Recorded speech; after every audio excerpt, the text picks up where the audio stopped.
বিষ্ণু ইসলাম হুনাইনের যুদ্ধ শেষে ফিরতেছেন, পথিমধ্যে বেলাল রাদিয়াল্লাহু তাআলা আনহু আজান দিচ্ছেন। তো পাশে ছিল মুশরিকদের একটা পল্লী, কিছু মুশরিক তরুণ তারা আজানকে ব্যঙ্গ করতেছে। মনে কষ্ট পাওয়ার মতো ব্যাপার না, কিন্তু বিশ্বনবী ওইখানে দেখেন কি খুঁজলেন। বিশ্বনবী খেয়াল করলেন কণ্ঠটা বড় সুন্দর, দরাজ গলা। বিশ্বনবী সাহাবীদেরকে বললেন ধরো, সবগুলারে ধরে বিশ্বনবীর সামনে আনা হলো। ওরা হাঁটু গেড়ে বসলো। বিশ্বনবী বললেন তোমাদের মধ্যে কে যেন ব্যঙ্গ করে আজান দিচ্ছিল, তার গলাটা বড় উঁচু।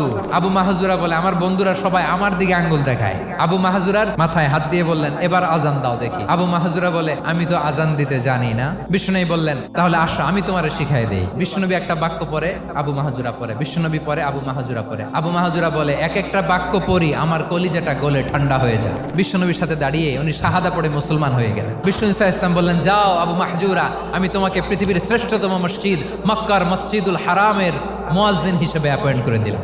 দেখছেন কিভাবে ট্যালেন্ট হান্টিং করতে হয়।